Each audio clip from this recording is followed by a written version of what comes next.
Hey everybody, it's me, Marquita, and I was like telling Gary about, there's Gary. I was telling him about, hold on, let me look up the Pacific story that I watched.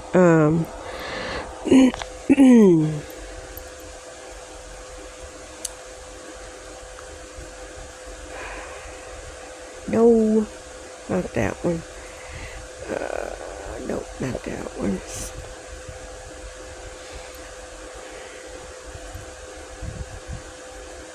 Here it goes.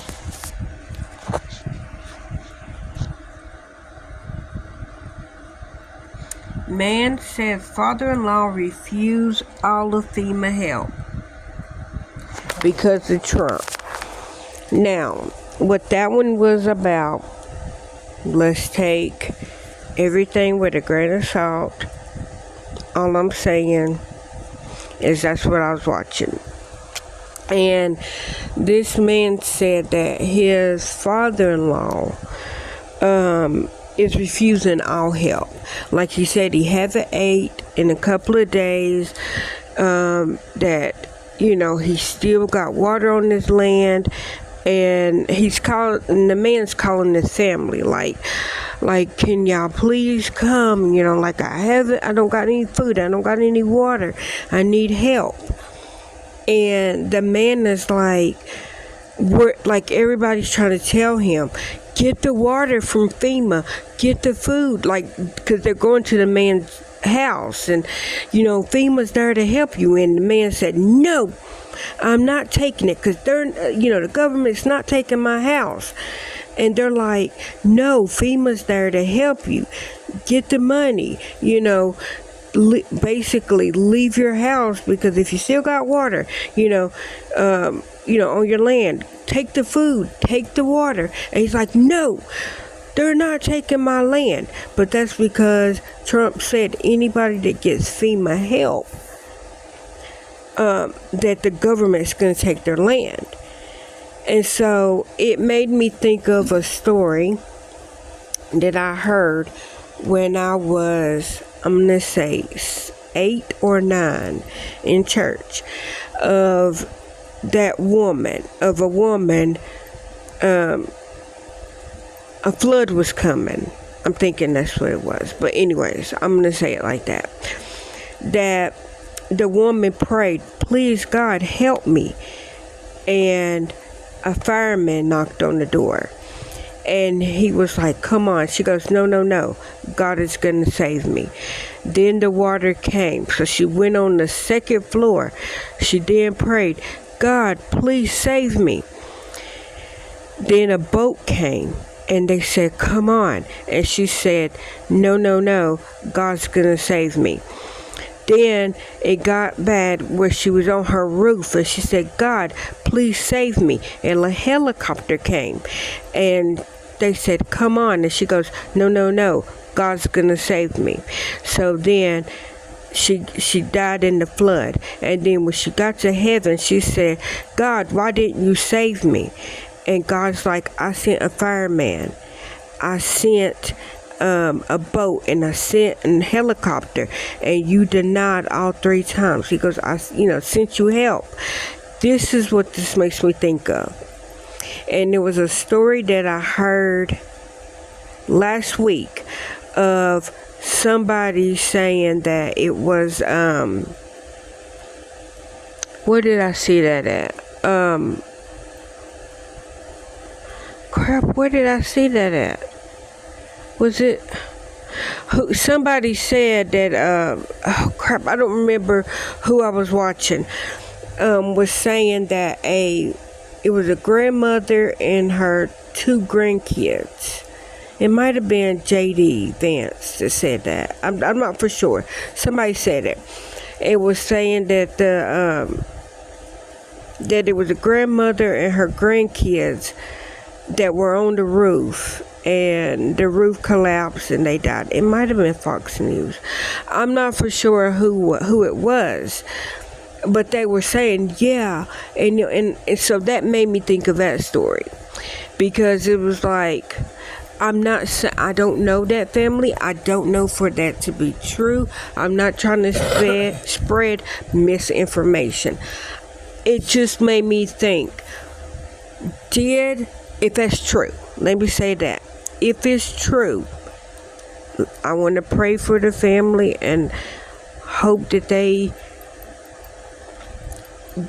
I hope that I pray for the family.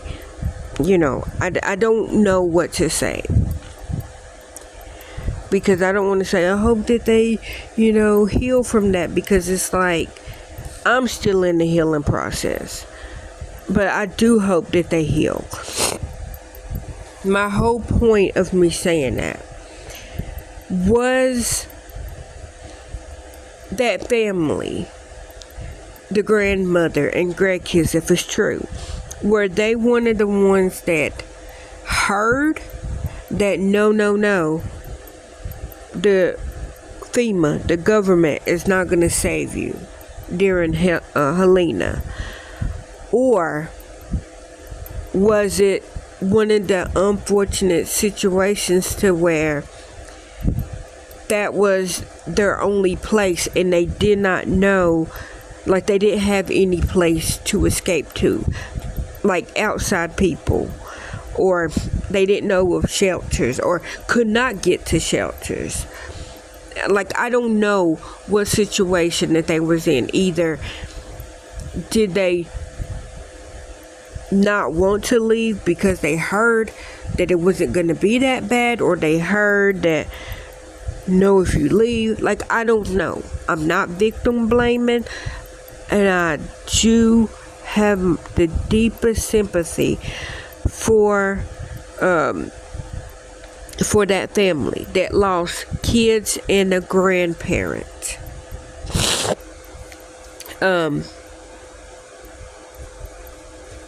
But that was during Helena, when they didn't know how bad it was going to be. Okay, well, when Milton hit, they were trying to get people out. I mean, Milton he's still not done. He's still not done. But if that man is still having water from Helena, I don't know where that man's from. I don't know where that man's father, let me say that man's father-in-law is from.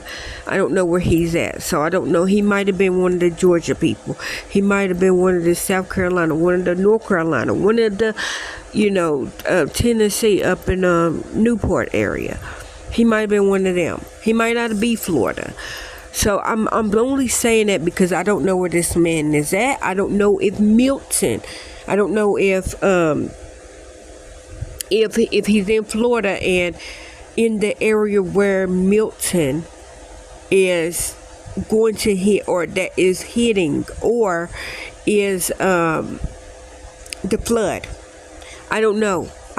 So I'm not saying it to spread misinformation.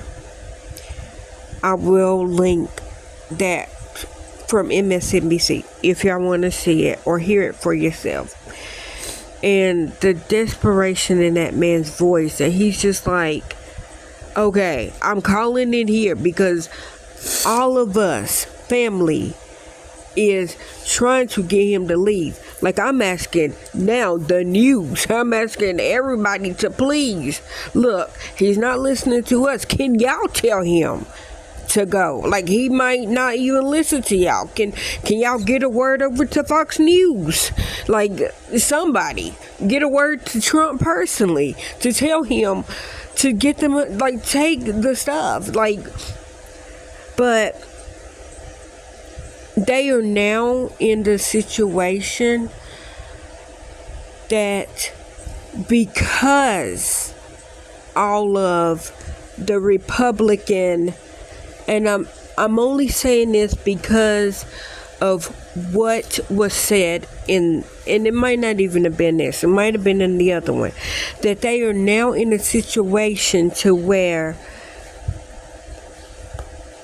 when some of these congressmen, women,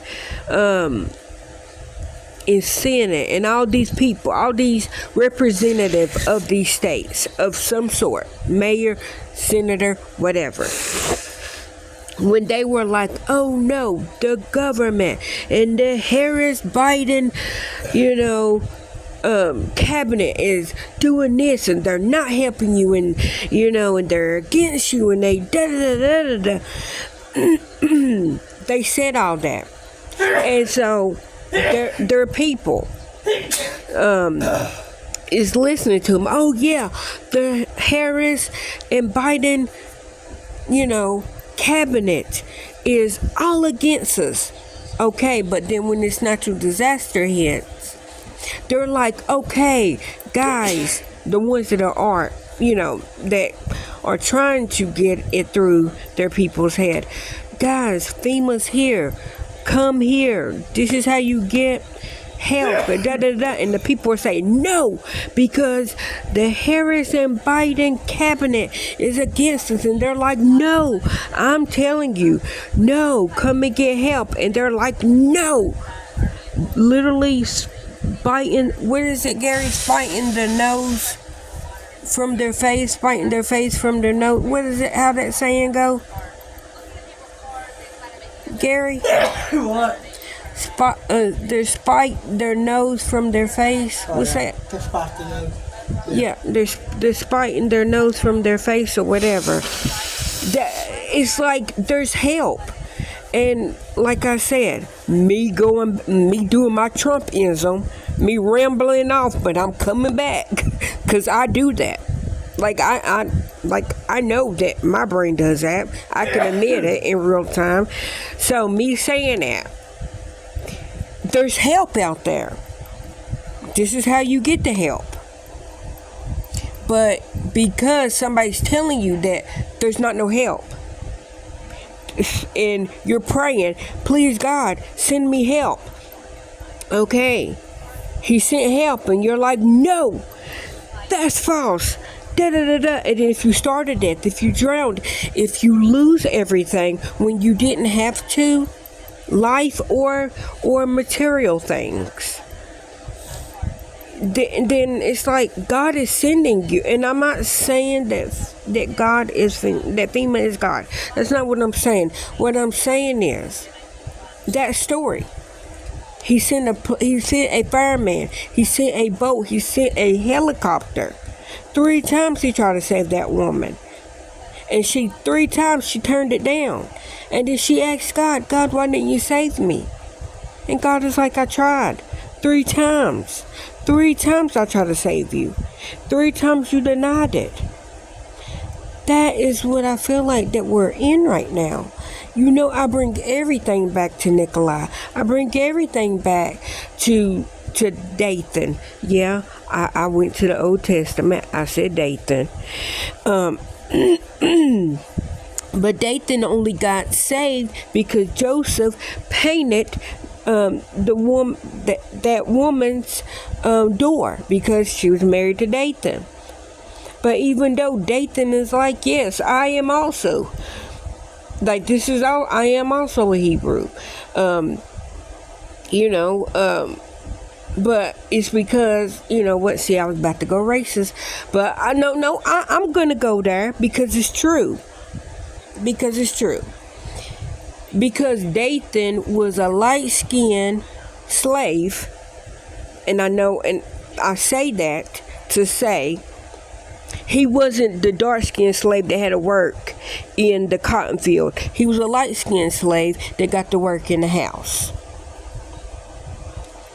He was one of the ones, even though, right, Hebrew slave, but he got to be one of the people that whipped the other people to build the pyramids. But at the end of the day, you still was what you was. You just was one of the light-skinned slaves, so you got to work in the house instead of out in the cotton field. So, if you know anybody, and I don't know, I don't have any number, I don't have anything to tell people how to get help, because I don't know myself. But if you do know how to get help, and if y'all do see this, and people are still needing help, please help them. Because I don't want anybody to start of that. I don't want anybody to lose family members, to lose their own life, to lose their actual stuff when it don't have to be lost. That's material stuff in life. I don't want anybody to lose anything that could be prevented. I'm trying to say it in a way that it would make sense, because in my head it makes sense. It might not make sense of coming out my mouth, but just, God, please, if I'm not making sense, please make it so that it will go into their ear if they choose to listen. Hopefully they choose to listen. I'm only out to help everybody. But let's just pray for the ones, if you are listening, pray, and I pray for y'all, that God is trying to send you help. But if you deny it, and you have to go up, and He reads your book of life, and you ask Him, but I believed in you. I was one of your faithful servants. Why did you forsake me? And He's like, I didn't. I tried. I gave you this information. I sent you this. I tried to show you this. And you basically bit thy thumb at thee. Gary knows I love that. You bit thy thumb at thee. You thumped your nose up at me. You casted all these stones when you know yourself was not without sin. I tried. I died for your sins. And I tried to save you. And you refused my help. I pray. I don't know, cause at that time it would be too late. Cause I was gonna say I prayed that it's not too late, but basically it would be. If you're standing up there getting your book of life read to you, it's too late to change, to repent, because you need to do that in life. Okay, let me go on, but hopefully everybody listen to this to the end and share it.